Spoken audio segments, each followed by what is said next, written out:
It was 11:58 p.m. when Karen's SUV slowly rolled to a stop in front of my house. She knew I wasn't home. She always seemed to know things like that. What she didn't know was that my wife was inside, and every backup camera in my house was quietly recording everything. By sunrise, her entire career would be over. But I'm getting ahead of myself. My wife and I had lived in that neighborhood for 4 years. It was one of those quiet, expensive suburban communities where every mailbox matched, every lawn looked like a golf course, and the HOA acted like they were running a small country. Most people in the neighborhood treated the HOA like a social club. There were wine nights, holiday decorating contests, and endless meetings about things that didn't really matter. My wife and I weren't interested in any of that. We followed the rules. We paid our dues on time. We kept our yard clean.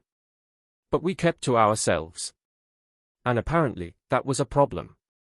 The HOA president was a woman named Karen. Yes, really. She was in her early 50s, always perfectly dressed, always carrying a clipboard, and always walking around the neighborhood like she was inspecting a military base. Karen loved control. She loved rules even more. But most of all, she loved reminding people that she was in charge. At first, our interactions with her were small and harmless. A note about our trash cans being visible from the street. A warning about the shade of paint on our mailbox post. Once she even measured the height of our grass with a ruler. I wish I was joking. At the beginning, I just paid the small fines and moved on. It wasn't worth the stress. But something about us not participating in her little HOA social circle seemed to bother her more than anything else. We didn't attend meetings. We didn't go to the HOA parties. We didn't flatter her. Most people in the neighborhood did. That was the difference. Karen wanted attention. She wanted people to acknowledge her authority. And when they didn't, she found ways to remind them. Over time, the violation notices started coming more frequently. First it was a warning about our garage door being open too long. Then it was a complaint that our porch light was too bright. Another time she claimed our trash bins were placed 3 inches too close to the curb. 3 inches. Each time I calmly responded with the HOA rulebook. Each time Karen got a little more irritated. The real turning point happened at an HOA meeting about 2 years after we moved in. I normally avoided those meetings, but one evening Karen sent us a violation notice claiming our driveway had improper surface maintenance. According to her, it needed to be resurfaced immediately. The cost would have been thousands of dollars. So I decided to attend the meeting. Karen stood at the front of the room like a judge in a courtroom. When my turn came to speak, I simply opened the HOA guidelines and pointed to the section she was quoting. She had misread it. Badly. The rule she cited didn't apply to driveways. It applied to shared sidewalks maintained by the HOA. The room went silent. Several neighbors started flipping through their own copies of the rules. Karen's smile tightened. She tried to recover, saying the rule was open to interpretation, but it was obvious she'd made a mistake. For the first time since we'd moved there, Karen looked embarrassed. And she never forgot it. After that meeting, the violation notices became personal. Not obvious enough to prove harassment, but frequent enough to be annoying. A warning about a flower pot on our porch. A complaint that our fence stain looked faded. A reminder that our garage window blinds were not uniform with community aesthetic. Each notice felt like Karen saying the same thing. You embarrassed me. And I haven't forgotten. Still, my wife and I kept ignoring it. Life was too short to fight over HOA politics. At least, that's what we thought. The night everything changed started like any other. I had flown out of town that morning for work. My job requires occasional travel, and Karen somehow always seemed aware of when I was gone. My wife stayed home. The neighborhood was quiet that night. The kind of quiet you only get in suburban areas after midnight. Streetlights glowing softly, sprinklers clicking in the distance, not a single car on the road. At least, until 11:58 p.m. That's when Karen's SUV slowly drove down our street. A neighbor across the road later told me they noticed it because she was driving unusually slowly, almost like she was checking which houses had lights on. When she reached our driveway, she stopped. A few seconds later, two men stepped out of the back seat. They were wearing dark uniforms with patches that said Community Compliance Unit. That sounds official. But it wasn't. Inside the house, my wife was in the living room watching TV when she heard the knock. It wasn't a normal knock. It was loud. Hard. The kind that sounds more like a command than a request. She glanced at the clock. 12:03 a.m. Her first thought was that maybe I had come home early. But when she opened the door camera app on her phone, the screen froze. Camera offline. That camera had been glitching occasionally for a few weeks, so she didn't think much of it. Instead, she walked to the front door and cracked it open with the chain lock still attached. Karen was standing there. Behind her were the two men in uniforms. Karen smiled. Not a friendly smile. More like the smile someone gives when they believe they are about to win something. Evening, Karen said calmly. We're here for an emergency inspection. My wife blinked in confusion. At midnight? Karen's expression tightened slightly. We've received several complaints about your property condition, she said. We'll need to conduct a full interior inspection immediately. My wife shook her head. My husband isn't home. And this isn't a reasonable hour. Karen took a step closer to the door. Refusing an inspection can result in additional penalties. I'm not refusing, my wife said nervously. I'm asking what complaints you're talking about. Karen's smile disappeared. She turned slightly toward the two uniformed men. She's obstructing the inspection. Before my wife could react, one of the men stepped forward and pushed the door hard enough to snap the chain lock. The door flew open. My wife stumbled backward in shock. The men walked inside. Just like that. Karen followed slowly, looking around the living room like she was inspecting a hotel room she didn't like. Oh my, she said with exaggerated disappointment. This is worse than I expected. Our house wasn't messy. It was normal. But Karen didn't care about reality. She walked to a drawer in the living room and pulled it open, dumping its contents onto the floor. Clutter, she announced. The two men started opening cabinets in the kitchen. One of them pulled open the pantry and began taking pictures with a tablet. My wife kept repeating the same sentence. You can't do this. This isn't legal. Karen turned toward her slowly. Oh sweetheart, she said coldly. You don't get to lecture me about legal. She walked into the master bedroom and opened the closet. Clothes were pulled off hangers and tossed onto the floor. Improper storage, Karen said. In the kitchen, one of the men opened spice containers and dumped them onto the counter. Sanitation concern, he muttered. They weren't inspecting. They were invading. For nearly 2 hours, Karen and the two men went room to room through our house. Drawers opened. Cabinets emptied. Pictures taken. Karen writing notes in a folder. My wife eventually stopped arguing. She just stood in the hallway, stunned and humiliated in her own home. Finally, at around 1:57 a.m., Karen closed her folder. Well, she said brightly, I see numerous violations. She smiled like someone finishing a successful project. You'll receive the official notice in the morning. And just like that, they left. 7 minutes later, my wife called me. Her voice was shaking. I immediately booked the earliest flight home. But what Karen didn't know was that the broken front door camera wasn't the only camera in the house. And every single second of her little midnight raid had just been recorded. When I pulled into the driveway at 2:04 a.m., Karen's SUV was just turning the corner at the end of the street. At the time, I didn't think much about it. But the moment I walked inside the house, I understood something was very wrong. Drawers were open everywhere.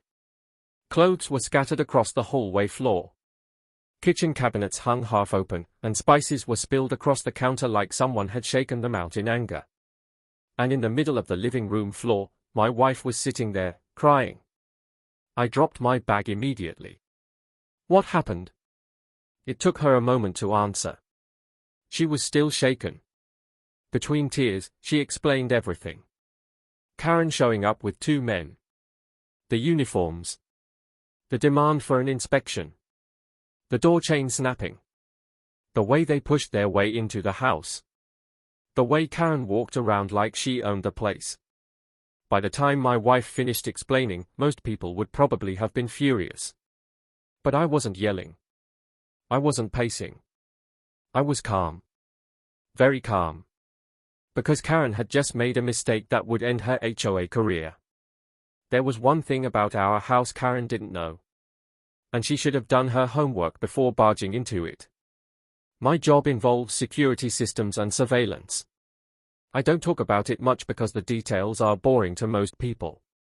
But the basic rule in my field is simple. Never rely on a single camera. Every system needs redundancy. The front door camera might have been offline, but the rest of the system wasn't. Inside our house were several small backup cameras most people would never notice. One inside the hallway smoke detector. Another hidden near the living room air vent. A third mounted behind a small shelf in the dining area. All of them were connected to a secure cloud storage system that automatically uploaded recordings. In other words, even though the door camera stopped working, the entire raid inside the house had still been captured. Every second. Every word. Every drawer Karen opened. Every time those men touched something in our house. Every comment she made. I walked over to my laptop and logged into the system. The footage loaded instantly. And there she was. Karen standing in our living room. Ordering the two men around like she was commanding a police operation. You think you're above the rules, she said in one clip. Another clip showed the moment the door chain snapped. Another showed one of the men grabbing my wife's arm and moving her aside. The cameras had captured everything. I looked at my wife and said the only thing that mattered. Trust me. The next morning at 8 a.m., an email arrived. The subject line read, Severe non-compliance notice. Karen had listed multiple violations.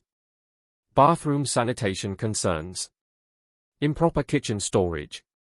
Unsafe clutter conditions. Possible structural issues. The total fines were ridiculous. Thousands of dollars. I read the email twice.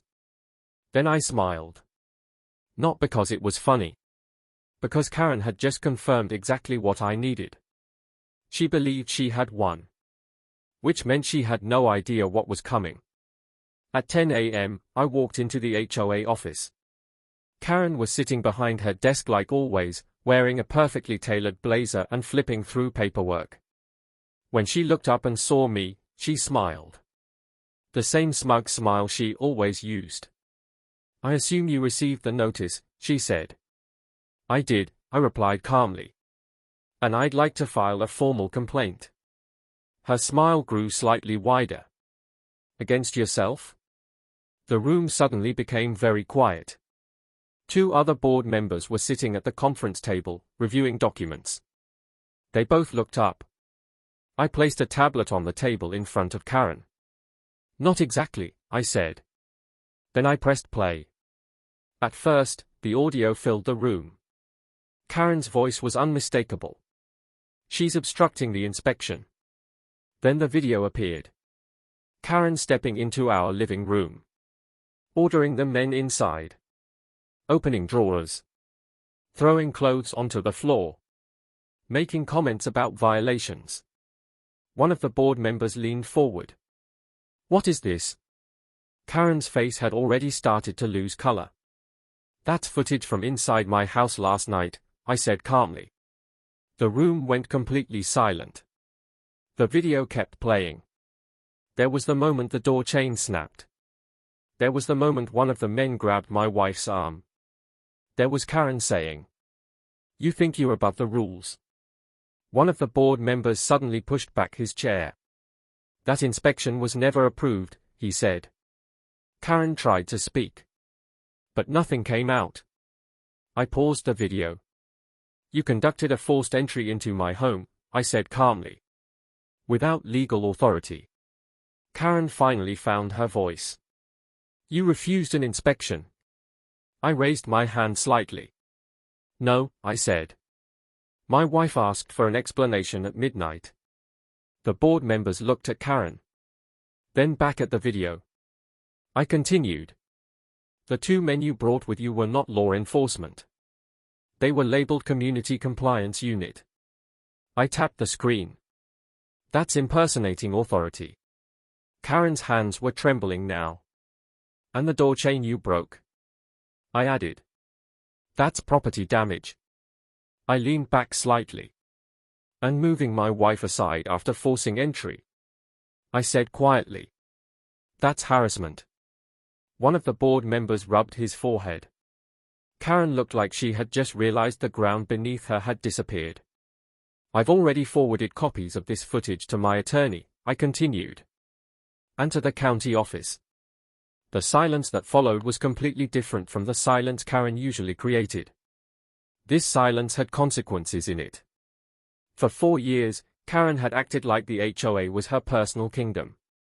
She believed she could pressure people, intimidate them, embarrass them. But arrogance has a weakness. It makes people careless.